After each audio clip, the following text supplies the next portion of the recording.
Hi friends, வணக்கம். Welcome to yoga teaching. இந்த வீடியோவில் வந்து பிப்ரவரி 11 உண்டான கரண்ட் அவர்ஸ் வீடியோ தான் பார்க்க போகிறோம். ஆல்ரெடி வந்து ரெகுலராக வந்து நம்ம கரண்ட் அவர்ஸ் வீடியோ வந்து தொடர்ச்சியாக கொடுத்துட்ருக்கோம். ஒவ்வொரு கிளாஸ் முடிஞ்சதுமே இதற்கான பிடிஎஃப் வந்து நம்ம யோகா டீச்சிங் டெலிகிராமில் எடுத்துக்கலாம். ஸோ இது வந்து வரக்கூடிய குரூப் 1, 2 அண்ட் 4 போலீஸ் எக்ஸாம் படிக்கக்கூடியவங்க, எஸ்ஏ எக்ஸாம் படிக்கக்கூடியவங்க எல்லாத்துக்கும் ஒரு பெரிய யூஸ்ஃபுல்லாக இருக்கும். அப்போ தொடர்ச்சியாக நம்ம சேனலை ஃபாலோ பண்ணிக்கோங்க. டெலிகிராமில் இதற்கான பிடிஎஃப் வந்து அவைலபிள். சரிங்களா? மறக்காம ஜாயின் பண்ணி யோகா டீச்சிங் சேனலை சப்ஸ்கிரைப் பண்ணி சப்போர்ட் பண்ணிக்கோங்க. வாங்க வீடியோக்குள்ளே போகலாம். ஃபஸ்ட்டு டாபிக் வந்து தமிழ்நாடு சார்ந்த நியூஸ் பார்க்க போகிறோம். ஒரு ஸ்கீம் சம்மந்தப்பட்டமான ஒரு நியூஸ் தான். புதுமை பெண் திட்டம் எந்த ஆண்டு தொடங்கப்பட்டது அப்படின்னா 2022 தான். புதுமை பெண் திட்டம் எப்போது தொடங்கப்பட்டது அப்படின்ற டேட்டும் கேட்டாங்கன்னா செப்டம்பர் 5, 2022 தான் தொடக்கம். இந்த புதுமை பெண் திட்டம் எதற்காக கொண்டு வந்தாங்கன்னா, நம்ம ஸ்கூலில் 6 முதல் 12 வரை அரசு பள்ளியில் படித்து கல்லூரியில் சேரக்கூடிய மாணவிகளுக்கு மாதம் எவ்வளோ கொடுக்குறாங்கன்னா 1000 ரூபா வழங்கக்கூடிய திட்டம் தான் இந்த புதுமை திட்டம். ஸ்கூலில் நல்லா கேட்டுங்க, 6 முதல் 12 வரை கவர்மெண்ட் ஸ்கூலில் படிச்சிருக்கணும். சரிங்களா? கவர்மெண்ட் ஸ்கூலில் படித்து அவங்க வந்து ஹையர் எஜுகேஷன் போகும்போது நிறைய பேர் வந்து நின்றுவாங்க, அமௌண்ட்டு கட்டணும் அது இதுன்னு சொல்லிட்டு. அப்போ அவங்கள சப்போர்ட் பண்ணுற விதமாக வந்து நம்ம கவர்மெண்ட் என்ன பண்ணுறதுன்னா மாதம் 1000 ரூபா வழங்கக்கூடிய திட்டம் கொண்டு வராங்க. இதனால் எத்தனை பயனாளிகள் வந்து பயனடைகிறாங்க? கிட்டத்தட்ட 8 லட்சம் மாணவிகள் வந்து இதற்காக பயனடைகிறாங்க. அப்போ புதுமை பெண் திட்டம் எந்த ஆண்டு தொடங்கப்பட்டதுன்னா 2022 செப்டம்பர் 5 வந்து கொண்டு வந்திருக்காங்க. சரிங்களா? அடுத்து இந்தியா சார்ந்த நியூஸ். 2025 ஆண்டுக்கான ஊழல் மிகுந்த நாடுகள் தரவரிசை பட்டியலில் இந்தியா வந்து எத்தனையாவது இடம்னா 91வது இடம். 2024 பார்த்தீங்கன்னா நம்ம வந்து 96வது பிளேஸில் இருந்தோம். இப்போ கிட்டத்தட்ட ஒரு 5 இடங்கள் முன்னேறி 91வது பிளேஸில் இருக்கோம். சரிங்களா? இந்த ஸ்டேட்மெண்ட்டை வெளியிட்டது யாருன்னா ஜெர்மனியுடைய பெர்லினை சேர்ந்த டிரான்ஸ்பரன்சி இன்டர்நேஷ்னல் அமைப்பு தான்.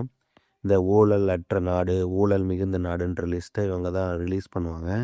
இல்லை அவங்க என்ன சொல்கிறாங்கன்னா 100 பாயிண்ட்ஸ் எடுத்தவங்க வந்து ஊழலற்ற நாடாகவும் 0 புள்ளியில் இருக்கிறவங்களாம் ஊழல் மிகுந்த நாடுகளாக கருதப்படும். அந்த வகையில் வந்து கிட்டத்தட்ட 182 நாடுகளுடைய லிஸ்ட்டை வந்து ரிலீஸ் பண்ணியிருக்காங்க. அதில் இந்தியா வந்து பெற்ற புள்ளிகள் வந்து 39 புள்ளிகளை பெற்று 91வது இடத்தை பிடித்திருக்கு. லாஸ்ட் இயர் வந்து 96வது பிளேஸில் இருந்துச்சு. இப்போ 91, ஒரு 5 இடம் முன்னேறி இருக்கு. ஆனால் இருந்தாலும் ஊழல் மிகுந்த நாடுகள் லிஸ்ட்டில் தான் இந்தியா வந்து இருக்கிறது குறிப்பிடத்தக்கது. அப்போ ஊழலற்ற நாடுகள் பட்டியலில் ஃபஸ்ட்டு யார் இருக்காங்கன்னா டென்மார்க் இருக்கிறாங்க. கிட்டத்தட்ட 89 பாயிண்ட்ஸ். ஊழலற்ற நாடுகள் பட்டியலில் ஃபஸ்ட்டு பிளேஸ்னால் டென்மார்க்கு 89 புள்ளிகள். நம்ம 91வது இடத்துல இருக்கோம். ஆனால் 91வது இடத்துல இருந்தாலும் கூட நம்ம என்னது ஊழல் மிகுந்த நாடுகள் லிஸ்ட்டில் வந்து டிரான்ஸ்பரன்சி இன்டர்நேஷ்னல் அமைப்பு வந்து ரிலீஸ் பண்ணியிருக்காங்க. நோட் பண்ணிக்கங்க. அடுத்து ஒரு ஸ்கீம், ஒரு சென்ட்ரல் கவர்மெண்ட் சார்ந்த ஸ்கீம். சரிங்களா? முத்ரா திட்டம் எந்த ஆண்டு தொடங்கப்பட்டதுன்னா 2015. அப்போ டேட்டும் தெரியணும். முத்ரா திட்டம் எப்போது தொடங்கப்பட்டதுன்னா ஏப்ரல் 8, 2015. சரிங்களா? ஏப்ரல் 8, 2015. யாருன்னா பிரதம மந்திரி நரேந்திர மோடி அவர்களால் சிறு குறு நடுத்தர நிறுவனங்களுக்கு கடன் வழங்க எம்எஸ்எம்இன்னு பார்த்துருப்போம். சிறு குறு நடுத்தர நிறுவனங்களுக்கு கடன் வழங்குறதுக்காக கொண்டு வரப்பட்ட திட்டம் தான் அந்த முத்ரா திட்டம். கிட்டத்தட்ட 2015 ஸ்டார்ட் பண்ணியிருப்பாங்க. இப்போ இதில் என்ன சொல்கிறாங்கன்னா, என்னுடைய கடன் வரம்பு வந்து 10 லட்சம் கொடுத்துட்டு இருந்தாங்க. கடன் வரும் 10 லட்சம் கொடுத்ததை அது 20 லட்சமாக வந்து இன்க்ரீஸ் பண்ணியிருக்காங்க. முத்ரா திட்டத்தில் கடன் வரம்பு வந்து கொடுக்கக்கூடிய அமௌண்ட்டு 10 லட்சமாக இருந்து 20 லட்சமாக இன்க்ரீஸ் பண்ணி கொடுத்துருக்காங்க. இந்த திட்டம் எப்போ ஆரம்பித்தாங்க? ஏப்ரல் 8, 2015. சரிங்களா?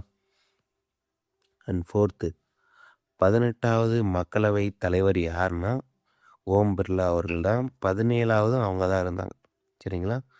இப்போ இதை என்ன நம்ம இவரை பற்றி ஏன் பார்க்குறோம்னா, மக்களவையில் வந்து எதிர்க்கட்சி தலைவர் ராகுல் காந்தி அவர்கள் வந்து இவருக்கு எதிராக வந்து இவரை வந்து பதவி நீக்கம் பண்ணணும்னு சொல்லிட்டு அவங்க முறையீடு பண்ணுறதுனால இதை பற்றி நியூஸை வந்து நம்ம தெரிஞ்சுக்கிறணும். அப்போ ஆர்டிகிள் அரசியல் அமைப்பில் இவரை பற்றி ஏதாவது இருக்கான்னா ஆர்டிகல் 94 என்ன சொல்லுதுன்னா, சபாநாயகர் மற்றும் துணை சபாநாயகருடைய பதவிகளை காலி பண்ணுறதா இருக்கட்டும், ராஜினாமா செய்கிறதா இருக்கட்டும், பதவி நீக்கம் பண்ணுறதா இருக்கட்டும், இந்த ஆர்டிக்கல் 94 தான் அடங்கும்.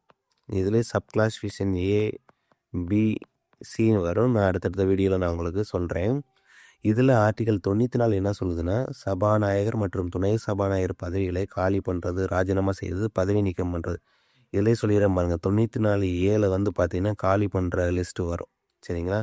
94B அவரே வந்து வாலண்டியராக ராஜினாமா பண்ணுறது. 94C வந்து பதவி நீக்கம் பண்ணுறது. இந்த ஆர்டிகல் சம்மந்தம் வந்து நான் உங்களுக்கு வந்து ஷார்ட்ஸு 2 மினிட் பாலிட்டி சீரீஸில் நான் கன்வே பண்ணிடுறேன். சரிங்களா?